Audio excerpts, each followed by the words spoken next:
നിന്നെ എനിക്ക് എന്തു വേണമെങ്കിലും ചെയ്യാം. എന്നോട് ആരും ഒന്നും ചോദിക്കില്ല. അന്ന് നിനക്കൊന്ന് കണ്ണടച്ചിരുന്നെങ്കിൽ നിനക്കൊരിക്കലും എൻ്റെ ഭാര്യയാകേണ്ടി വരുമായിരുന്നില്ല. ഇനിയൊരു മോചനമില്ല ഈ ദേവേന്ദ്രന്റെ കയ്യിൽ നിന്നും നിനക്ക്. അവനൊരു വശം കെട്ട ചിരിയോടെ അവളുടെ അടുത്തേക്ക് നടന്നെടുത്തു.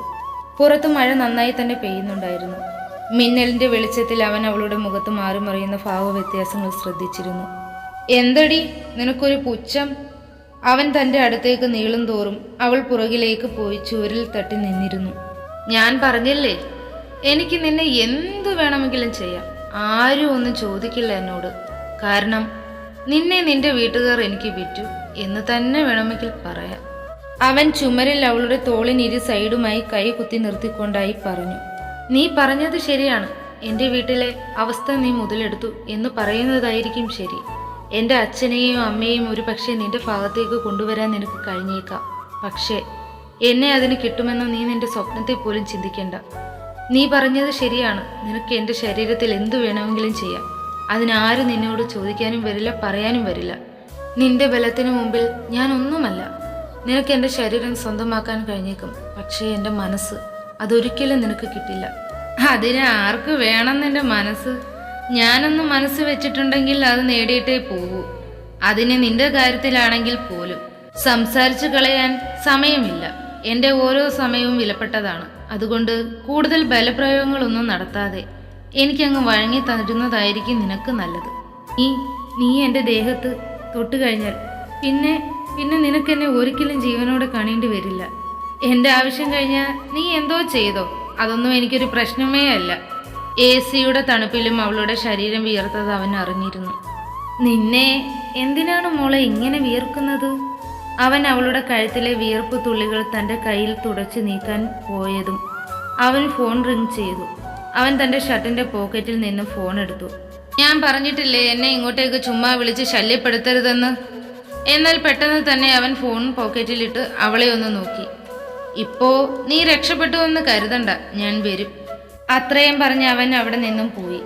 നിങ്ങളൊരു നിമിഷത്തേക്ക് വിചാരിച്ചു കാണുമല്ലേ ഇത് ശിവാനിയും ഉണ്ണിയും ആയിരിക്കുമെന്ന്. എന്നാലല്ല, ഇതാണ് നമ്മുടെ രണ്ടാമത്തെ നായകനും നായികയും, ഇന്ദ്രനും മിത്രയും. ഇനി മുതലുള്ള പാർട്ടുകളിൽ ഇവരും കാണും. ഇത്രയും നേരം താൻ ശ്വാസം പോലും എടുക്കാൻ ബുദ്ധിമുട്ടുന്നത് മിത്ര ശ്രദ്ധിച്ചു. അവൻ പോയി കഴിഞ്ഞതും അവൾ ചുവരിൽ തട്ടി നിലത്തേക്ക് ഊർന്നിരുന്നു. എനിക്ക് മാത്രം എന്തിനാണ് എൻ്റെ ശിവനെ ഇങ്ങനൊരു ലൈഫ് നീ തന്നത്? ഓർമ്മ വെച്ച നാൾ മുതൽ കഷ്ടപ്പാടും കണ്ണീരുമായിരുന്നു തനിക്കുള്ള കൂട്ട്. കഷ്ടപ്പാടാണെങ്കിൽ പോലും താൻ അതിൽ സന്തോഷവതിയായിരുന്നു. തൻ്റെ മാതാപിതാക്കൾ തന്നെ ഒരുപാട് കഷ്ടപ്പെട്ടിട്ടാണ് പഠിപ്പിച്ചൊരു നേഴ്സാക്കിയത്. നേഴ്സുമാർക്ക് നമ്മുടെ നാട്ടിലെ സാലറി എത്രയാണെന്ന് ഞാൻ പറയാതെ തന്നെ നിങ്ങൾക്കറിയാമല്ലോ. അതുകൊണ്ട് തന്നെ ഞാൻ തീരുമാനിച്ചു, ഇവിടെ നിന്ന് കഴിഞ്ഞാൽ ഒരു പ്രയോജനവുമില്ല എന്നും പുറത്തെവിടെയെങ്കിലും പോയാലേ ശരിയാകത്തുള്ളൂ എന്നും. തനിക്ക് വേണ്ടി കടത്തിലായ തൻ്റെ അച്ഛനെയും അമ്മയും താനാണ് ഇനി നോക്കേണ്ടതെന്നും താനാണ് ഇനി ആ കടങ്ങളെല്ലാം വീട്ടേണ്ടതെന്നും അതുകൊണ്ട് തന്നെ നാട്ടിലൊരു ഹോസ്പിറ്റലിൽ ജോലി ചെയ്തുകൊണ്ട് തന്നെ പാസ്പോർട്ടും എല്ലാം എടുത്തു നിൽക്കുന്ന സമയത്തായിരുന്നു തൻ്റെ ജീവിതം തന്നെ മാറ്റിമറിക്കുന്ന ആ സംഭവം നടന്നത്. ഇന്ദ്രന്റെ വരവ് തൻ്റെ ജീവിതം തന്നെ മാറ്റിമറിച്ച ആ ദിവസം. ലണ്ടനിലേക്ക് എൻ്റെ വിസ റെഡിയായതിൻ്റെ സന്തോഷത്തിൽ ഞാൻ എപ്പോഴും പോയി ഇരിക്കാറുള്ള ബീച്ചിലേക്ക് പോയി. അധികം ആരും തന്നെ അവിടെ വരാറില്ല. എപ്പോഴും വെട്ടും കുത്തും കൊലപാതകവും നടക്കുന്ന സ്ഥലമായിരുന്നു അത്. അങ്ങനെ അധികം ആൾക്കാരെ ഒന്നും ഞാൻ അവിടെ കണ്ടിട്ടുമില്ല. സന്തോഷം വന്നാലും സങ്കടം വന്നാലും ഞാൻ ഓടി വരുന്നത് ഇവിടേക്കാണ്. അങ്ങനെ ഇരുന്നപ്പോഴാണ് ആരുടെയൊക്കെയോ ഒച്ചകളും ഉച്ചത്തിലുള്ള ചിരികളും എൻ്റെ ചെവിയിലേക്ക് പതിഞ്ഞത്. ഞാൻ പതുക്കെ അവിടെ നിന്നും എഴുന്നേറ്റ് ഒച്ച വരുന്ന ഭാഗത്തേക്ക് പോയി. വിശ്വസിക്കാനാവാത്ത രീതിയിലുള്ള കാഴ്ചയാണ് ഞാൻ അവിടെ കണ്ടത്. ഇന്ദ്രൻ ആരെയോ ക്രൂരമായി മർദ്ദിച്ചു അയാളെ വെള്ളത്തിലേക്ക് തള്ളിയിട്ട് അയാളുടെ തലയിൽ ചവിട്ടി പിടിച്ചിരിക്കുന്ന അവൻ്റെ മുഖം ഞാൻ ഇന്നും ഓർക്കുന്നു. അന്ന് അവനെ കണ്ടപ്പോൾ എനിക്ക് ഇന്നേ വരെ വന്നിട്ടില്ലാത്ത ദേഷ്യം അന്നത്തെ അവൻ്റെ ആ പ്രവൃത്തിയിൽ എനിക്ക് തോന്നി. ഞാൻ പെട്ടെന്ന് തന്നെ അങ്ങോട്ട് ഓടിച്ചെന്നു. അവനെ പിടിച്ച് തള്ളിയിട്ടു. തനിക്ക് ആരോടോ അധികാരം തന്നത് ഒരു ജീവൻ എടുക്കാൻ? എന്നാൽ പെട്ടെന്ന് തന്നെ അവൻ്റെ കൂട്ടാളികൾ അവളുടെ കയ്യിൽ ബലമായി പിടിച്ചു ലോക്ക് ചെയ്തു വെച്ചു. പെട്ടെന്ന് തന്നെ ഇന്ദ്രൻ നിലത്ത് നിന്ന് എഴുന്നേറ്റു. അവളുടെ മുമ്പിൽ വെച്ച് തന്നെ വെള്ളത്തിലേക്ക് കിടക്കുന്നവനെ ഷൂട്ട് ചെയ്തു. ഞാൻ ഒരിക്കലും ഇവനെ കൊല്ലില്ലായിരുന്നു. എന്നാൽ നിന്റെ നാവ് അത് കേട്ടപ്പോൾ എന്നിലെ ആവേശം കൂടി. അതുകൊണ്ട് തന്നെ നിന്റെ മുമ്പിൽ വെച്ച് തന്നെ അവനെ എനിക്ക് കൊല്ലണമെന്ന് തോന്നി. ഞാൻ അവനെ അങ്ങ് കൊന്നു. നീയൊന്നും കണ്ടിട്ടില്ല, നീയൊന്നും കേട്ടിട്ടുമില്ല. കേട്ടല്ലോ? അത്രമാത്രം പറഞ്ഞവൻ അവിടെ നിന്നും പോയി. ഒരു മനുഷ്യജീവന് ഒരു പ്രാധാന്യവും കൽപ്പിക്കുന്നില്ല എന്ന് അവൻ്റെ സംസാരത്തിൽ നിന്ന് തന്നെ എനിക്ക് മനസ്സിലായി. അതുകൊണ്ട് തന്നെ എനിക്ക് അടങ്ങിയിരിക്കാനും കഴിഞ്ഞില്ല. ഞാൻ പോലീസിലേക്ക് വിളിക്കാൻ തുടങ്ങിയപ്പോഴേക്കും അവൻ്റെ ആൾക്കാർ വന്ന് എന്നെ തട്ടിക്കൊണ്ടു പോവുകയായിരുന്നു.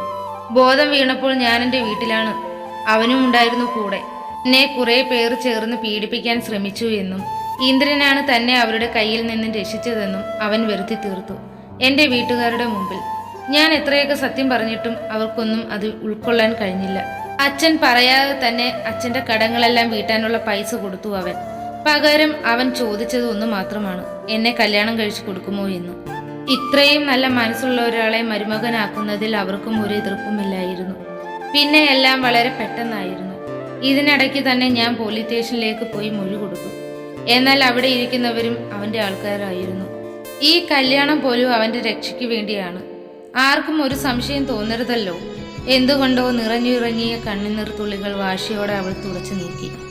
എന്തിൻ്റെ പേരിലാണോ നീ എന്നെ കല്യാണം കഴിച്ചത്, അതിൻ്റെ പേരിൽ തന്നെ നിനക്ക് നിയമപരമായി ഞാൻ ശിക്ഷ മേടിച്ച് തന്നിരിക്കും ഇന്ദിര. ഒരിക്കൽ നിന്റെ താലിക്ക് മുന്നിൽ അടിയറവ് പറഞ്ഞവളാണ് ഞാൻ. തുടരും.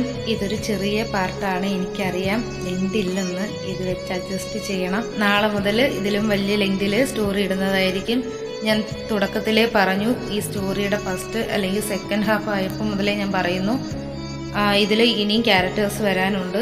ഇത് ഒരു 5 നായകനും 5 നായികമാരും വരുന്നൊരു ചെറിയ സ്റ്റോറിയാണ്. സോ നിങ്ങൾക്കെല്ലാം ഈ ഒരു സ്റ്റോറി ഇഷ്ടപ്പെടും എന്നാണ് എൻ്റെ ഒരു വിശ്വാസം. ലിവിയിൽ എനിക്ക് എഴുതി അത്യാവശ്യം നല്ല റീച്ച് കിട്ടിയൊരു സ്റ്റോറിയാണ്, ഇപ്പോൾ കിട്ടിക്കൊണ്ടിരിക്കുന്ന ഒരു സ്റ്റോറിയാണ്.